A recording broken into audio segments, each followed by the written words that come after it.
नमस्कार मित्रों, आप सभी का स्वागत है CY एस्ट्रोलॉजर में। हमारी जो चर्चाएं चल रही है वो चल रही है वक्रीय शनि के ऊपर। और आज का जो वीडियो है वो बना रहे हैं हम कर्क लगन की जातकों के लिए, यानी कि जिन लोगों के लग्न में 4 नंबर लिखा है, कर्क लगन की कुंडली है। यहाँ पे हमने राशि नहीं है, लग्न लिया है। तो जो भी कर्क लगन के लोग हैं उन लोगों के लिए शनि का गोचर जो है, यानी वक्रीय शनि का गोचर है, वो सप्तम भाव में होगा। शनि इस जन्म कुंडली के लिए एक योग कारक ग्रह नहीं है। पहले तो वो मार्केश है और दूसरा अष्टमेश है। दोनों ही राशियां उसके बुरे भाव में आती है। तो कर्क लगन के लिए जातकों के लिए शनि अच्छा नहीं है। फिर भी शनि स्वराशि का हो रखा है, तो हम कह सकते हैं कि यहाँ पे ससा नाम का पंच महापुरुष योग बना हुआ है, लेकिन वक्रीय हो रहा है। वक्रीय का मतलब उल्टी चाल चलना। अब ये जो है वो तीव्र गति से परिणाम देगा। तो अशुभ ग्रह है, सप्तमेश भी है, अष्टमेश भी है, लेकिन अच्छा है, योग कारक बैठा है। लेकिन उल्टी चाल का मतलब है कि तीव्र गति से परिणाम होना।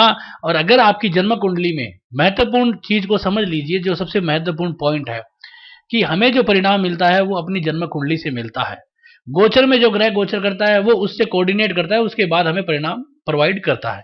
तो सबसे पहले आपकी अपनी जन्म कुंडली में अगर लग्न कुंडली का शनि, आपकी जन्म कुंडली का शनि अगर अशुभ बैठा है, जैसे वो अशुभ घर का मालिक है 8वें का, अगर वो 8वें में, छठे में या 12वें में बैठा है तो आपके लिए पीड़ा के योग है। या फिर अच्छा जगह बैठा है, जैसे पंचम में बैठा है, या फिर चतुर्थ में भी बैठा है, दसम में बैठा है, नवम में बैठा है, 11वें घर में बैठा है, तो ऐसे समूह में आपको लाभ हो सकते हैं। तीसरे घर में भी लाभ होने के योग बनते हैं, क्योंकि यहाँ पे क्या होगा कि अशुभ तो है लेकिन कुछ भाव अच्छा पकड़ रखा है, तो लाभदायक योग दिखा रहा है। उसके बाद आपकी जन्म कुंडली का लग्नेश अगर मजबूत बैठा है तो भी आपको परिणाम अच्छे होने के योग बनते हैं। दो महत्वपूर्ण बिंदु इनको नोटिस कर लीजिए। तो ये जो दोनों महत्वपूर्ण बिंदु आपने देख लिए हैं, उसके बाद आपको जो देखना है वो देखना है आपको सर्वाष्टक वर्ग। सर्वाष्टक वर्ग में आपको देखना है कि यहाँ पे कितने पॉइंट होने चाहिए। यहाँ पे अगर आपके 25 से कम है तो आपको पीड़ा का विषय रहेगा। वैसे तो यहाँ पे एवरेज में 28 पॉइंट होते हैं, लेकिन अगर 25 से कम है तो गोचर वाला ग्रह यहाँ पे पीड़ा देता है। ये सप्तम भाव हमारे जीवन में विवाह को दिखाता है, विवाह से संबंधित होने वाली घटनाओं को, साथ में पति पत्नी इनसे संबंधित रिलेशंस को, पार्टनर को, व्यवसाय को, पार्टनरशिप को और बिजनेस कम्युनिकेशंस को। ये भाव जो है अशुभ भावों में काउंट किया जाता है, क्योंकि ये मार्केस है।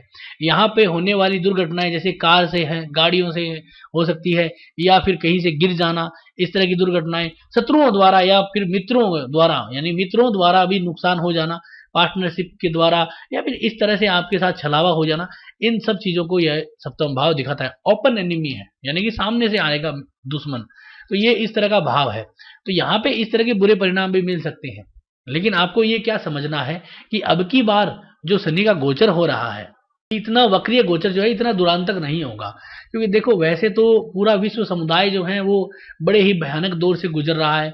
यहाँ पे कोरोना काल का समय चल रहा है, जहाँ पे काफी सारे लोग जो है आर्थिक तंगी से परेशान है, व्यापार फेल हो चुके हैं, कामकाज में दिक्कतें आ रही है, लोग जो है वो घरों में परेशान हो गए हैं, हेल्थ इश्यूज आ रहे हैं, ये सारे जो है वो बुरी चीजें आ रही है। लेकिन इन सब बुरी चीजों का कारक जो है वो शनि नहीं है। बहुत सारे लोग जो हैं वो कोरोना के ऊपर वीडियो बना रहे हैं, उसमें शनि को डाल रहे हैं। तो शनि ने तो बहुत पहले भी गोचर किया था, लेकिन ऐसा नहीं होता है। इसका कारण जो है वो राहु और केतु जो जीव राशियों में चल रहे हैं, और इसके लिए जो यूरेनस है, प्लूटो है, इनका फलादेश भी जरूरी होता है। लेकिन उतनी बातों में हम नहीं जाएंगे। यहाँ पे हम देखेंगे कि शनि मकर में वक्री हो रहा है, तो नवमांश में मीन राशि में जा रहा है, तो इसका बहुत अधिक लाभ रहेगा हमें। इसका लाभ ऐसे रहेगा कि ये पुष्कर नवमास है, तो यहाँ पे शनि ससा योग और यहाँ पे पुष्कर नवमास, तो लाभदायक है। इसके बाद भी शनि क्या करेगा, जैसे जैसे शनि यहाँ पे डिग्रियों में घटता जाएगा, क्योंकि वक्रीय हो रहा है तो घट रहा है, तो 7.48 है। जैसे जैसे घटेगा तो शनि क्या करेगा कि नवमास में अपने कुंभ राशि में आएगा, उसके बाद मकर में, तो अपने ही नवमासों में रहेगा। एक समय तो अपने राशि वर्गोत्तम हो जाएगा। इसलिए आप ये चीज समझ लीजिए कि आपको इस बार वक्रीय शनि का परिणाम इतना बुरा नहीं जाएगा। यहाँ पे लाभ के योग बनेंगे। क्या क्या लाभ हो सकते हैं? लाभ ये हो सकते हैं कि नए नए व्यापार के अवसर मिल सकते हैं। विवाह के लिए जो है वो भी योग बन सकते हैं, क्योंकि अभी का जो समय है वहां पे सभी लोग घर में हैं, तो आराम से सोच समझ के विवाह के योग बना सकते हैं। जिसके बाद जैसे ये देव उठेंगे, यानी कि नवंबर अक्टूबर के समय में, विवाह के समय में विवाह के योग बन सकते हैं। और यहाँ पे जो है व्यापार जिनका नुकसान हो गया है उनको सरकार के द्वारा या फिर उनके मित्रों के द्वारा या किसी भी तरीके से उनको ऐसी सहायता मिल जाएगी जिससे कि लाभ होगा। और पति पत्नी घर में रहेंगे, अगर जन्म कुंडली का शनि अच्छा है तो उनको भी आपसरी में दोनों का प्रेम भाव बढ़ेगा तो लाभ अधिक रहेगा। और अगर अशुभ होता है तो फिर आप समझ सकते हो क्या क्या अशुभ परिणाम है। दुर्घटना होने के योग हैं, लंबी बीमारी हो सकती है, और आपको यहाँ पे कई तरह के अशुभ परिणाम जिसमें कि व्यापार जो है फेल हो जाए, लोगों के द्वारा आर्थिक सहायता नहीं मिले, इस तरह के परिणाम है। साथ में शनि की 3 दृष्टियां होती है। कौन कौन सी 3 दृष्टियां? तीसरी, 7वीं और 10वीं। तीसरी दृष्टि से वो भाग्य भाव को देखता है, 9वां भाव आरोग्यता को। तो आप ये समझिए कि अशुभ बैठा है तो इस भाव को काट देगा। जन्म कुंडली का अशुभ है, यहाँ पे कम बिंदु है, तो आप ये माने कि इस भाव को कमी करेगा, भाग्य को काटेगा। तो भविष्य अगर खराब होता है तो इसका मतलब अभी हमें तकलीफ आएगी, और हमारे को रिकवरी काटेगा तो हमारे को शरीर में तकलीफें रहेगी। तो इस तरह से यहाँ पे अगर अशुभ है तो हमें तकलीफ रहेगी। लगन पे दृष्टि आएगा, चतुर्थ भाव पे है। चतुर्थ भाव क्या है? हमारी प्रॉपर्टी है। अगर आज का जो समय है वो क्या है? बुरा वक्त है सभी लोगों के लिए।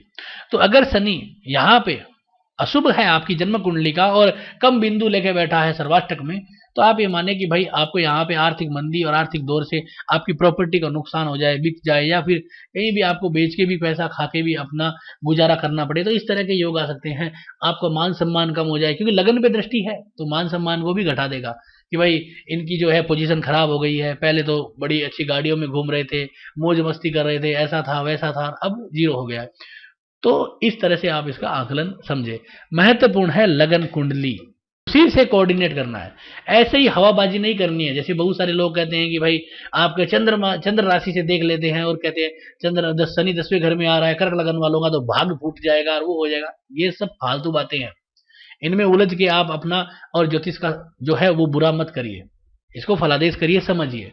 ऐसे ही नहीं होगा, क्योंकि प्रत्येक व्यक्ति की जन्म कुंडली भिन्न है।